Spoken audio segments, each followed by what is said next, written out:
Hello there, this is Aaron from Booyah Farms, and dude, it is hot out.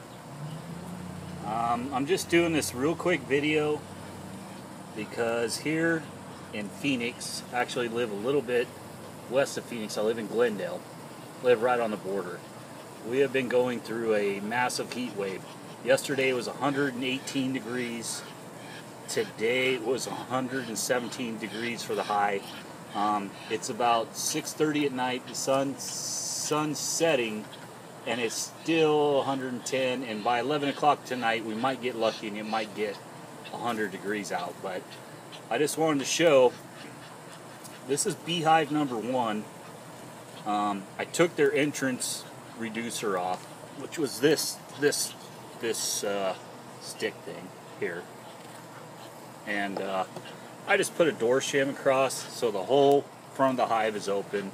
They seem to be doing well, and I just wanted to show you some of my watering things I have out for these bees. So I got a neighbor with a swimming pool. He hasn't complained about the bees yet, but there's my duck. He's complaining about the heat. I have this huge duck pond, and right now there's bees that use it, but not that many.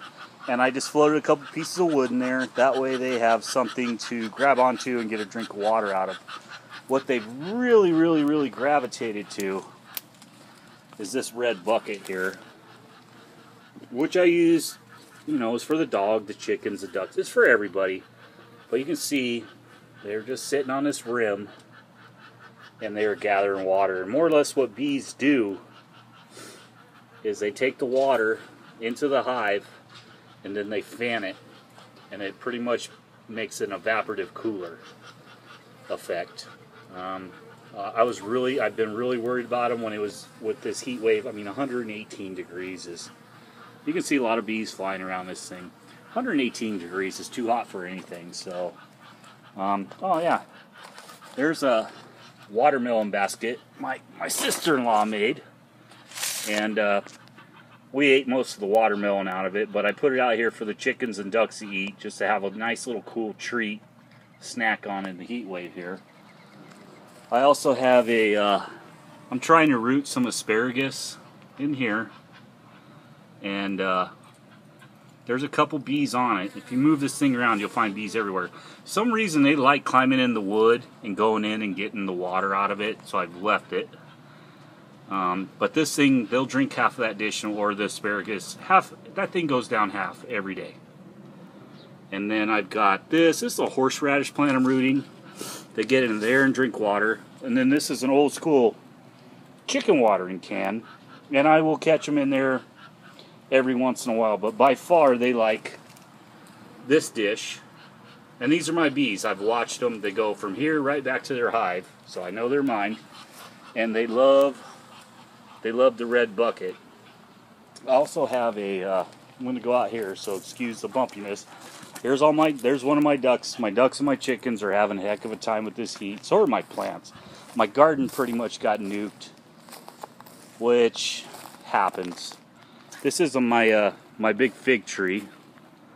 It's still got figs on it. We'll see what happens this year. This is my cooler hose for my evaporative cooler. And you can see right there, the bees have found it. They're pretty much using it. That's my dog Trip barking at the neighbor. But they're definitely using this too. I don't know how good swamp cooler water is for them, but they're using it. So I'm not going to take it away from them. The swamp coolers concentrate a lot of salt, so I don't know. The reason you put this type of a bleeder system on a swamp cooler is because it keeps your pads cleaner on the roof. So, but the bees seem to like it. And then I'm going to walk over here to beehive number 2 real quick to show you the activity here. The fact that it's been 118 out and 117 out for 2 days in a row. I mean, it's been absolutely miserable. I've grown up here, and dude, it's hot. I ride my bike around all day long, and I've even quit doing that. So it's just too dang hot. And I've been really worried about these bees. And I want them to survive, but there's not much you can do except for keep them in the shade. And you can see here I've got a shade net hung up here, a bunch of plants, trees. So these guys don't get a lot of direct sun, but they do. And I also opened up the whole entrance. I'm actually in their flight path. I just got bumped. Excuse me. There we go. But they're moving in and out of there. They're hauling pollen in and out. I did an inspection this weekend. I don't think I'll do that again when it's really, really hot out. I think that messes up the hive. I think, you know, when it's hot like this, you just need to leave these animals alone. And they're all working. So 118, 117. Tomorrow's 114. I think the next day is 113. And then our heat wave's over, and it's only going to be 110 out. So, you know, people talk about dry heat and all kinds of crap like that. Come out here when it's 118 degrees, and we'll talk about dry heat versus wet heat. But anyways, bees are doing okay. They're getting their water.